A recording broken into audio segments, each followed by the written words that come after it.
En ce temps-là, Jésus disait: « Quel malheur pour vous, parce que vous bâtissez les tombeaux des prophètes, alors que vos pères les ont tués.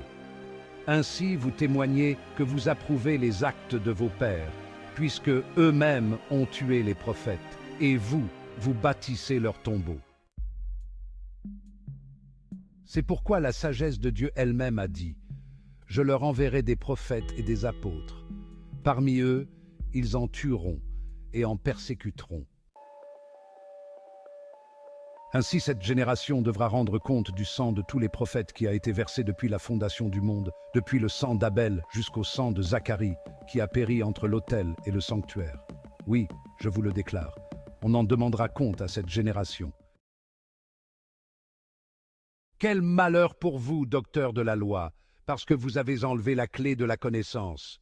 Vous-même n'êtes pas entrés, et ceux qui voulaient entrer, vous les en avez empêchés.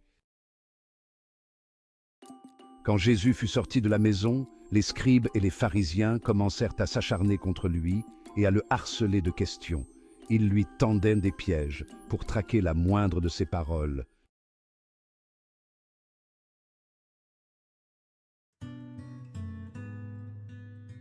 La sagesse divine, concept central des textes religieux, présente un paradoxe fascinant.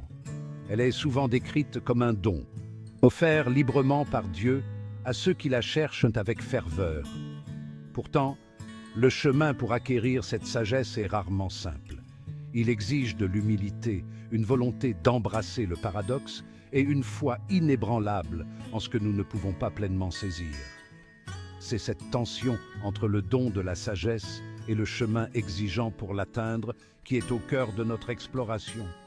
Les Écritures elles-mêmes offrent de nombreux exemples de ce paradoxe. Nous rencontrons des individus jugés sages par Dieu, mais confrontés à des situations qui mettent leur compréhension à l'épreuve.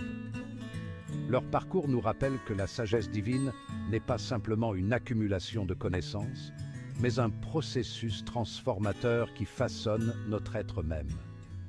C'est un voyage où l'on abandonne notre compréhension humaine limitée pour embrasser la sagesse supérieure du divin. Ce paradoxe est encore illustré dans la vie et les enseignements de Jésus. Lui, l'incarnation même de la sagesse divine, a souvent rencontré la résistance et l'incrédulité, même de la part de ceux qui étaient considérés comme les plus savants de son époque.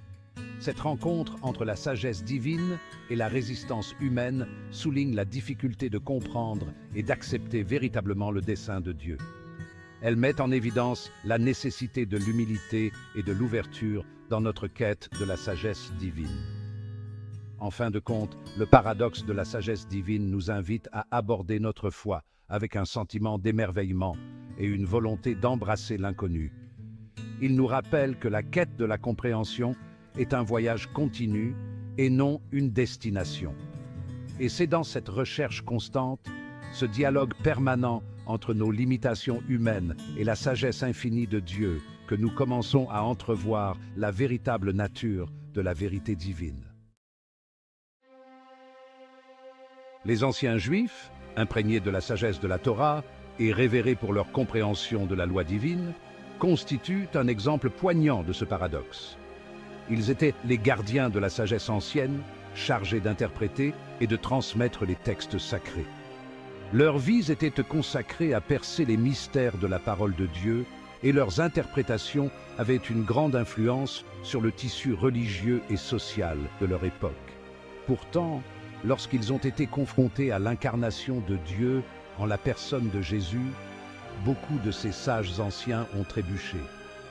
L'idée même que Dieu prenne chair humaine, embrassant la vulnérabilité et l'humilité, semblait contredire leur compréhension de la transcendance divine. Les Écritures qu'ils avaient étudiées avec tant de diligence, les prophéties qu'ils avaient méditées pendant des générations, semblaient indiquer un Messie différent, un roi puissant qui restaurerait la gloire passée d'Israël. L'incarnation représentait une pierre d'achoppement, un paradoxe qui remettait en question leurs croyances les plus profondes. La sagesse divine qu'ils avaient cultivée tout au long de leur vie semblait inadéquate face à cet événement radical et sans précédent. Leur résistance, cependant, ne provenait pas d'un manque de foi, mais d'une certaine compréhension de la nature de Dieu, une compréhension qui privilégiait la puissance et la majesté divine par rapport à l'humilité et à l'amour qui se donnent. Ce moment charnière de l'histoire met en lumière les limitations de la sagesse humaine, même d'une sagesse enracinée dans une foi profonde et une connaissance approfondie des Écritures. Il souligne la nécessité de l'humilité dans notre relation avec Dieu, une volonté de mettre de côté nos idées préconçues et d'embrasser l'inattendu, même lorsque cela remet en question notre compréhension du divin.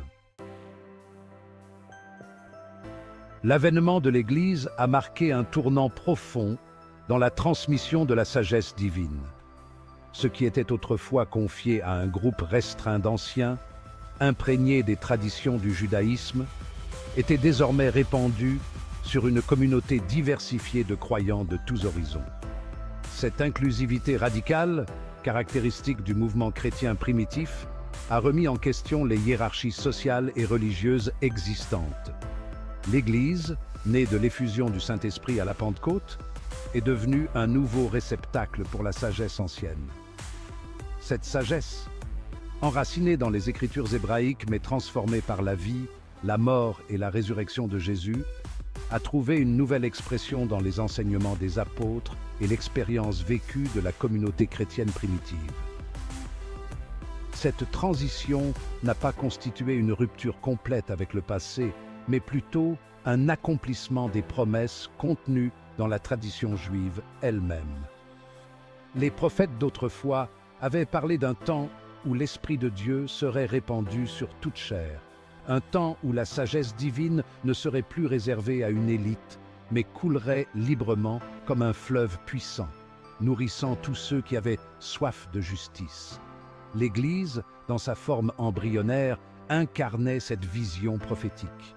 C'était une communauté unie, non par l'ethnicité ou le statut social, mais par une foi commune en Jésus comme Messie et un engagement profond à vivre ses enseignements.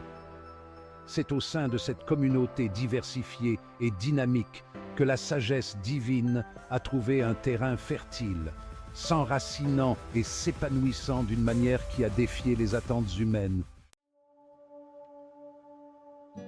Alors que nous nous engageons sur le chemin de la compréhension, nous découvrons que la sagesse ne s'acquiert pas simplement, mais qu'elle est un voyage qui exige patience, réflexion et un cœur ouvert. Dans les échos de la miséricorde et de la restauration, nous entendons les doux murmures de l'espoir et de la rédemption. Ces vérités intemporelles nous rappellent que, aussi perdus que nous puissions nous sentir, il existe toujours un chemin de retour vers la grâce. Le voyage sans fin de la sagesse nous enseigne qu'apprendre est un processus qui dure toute la vie. À chaque étape, nous découvrons de nouvelles vérités et de nouvelles perspectives, approfondissant notre compréhension du monde et de la place que nous y occupons.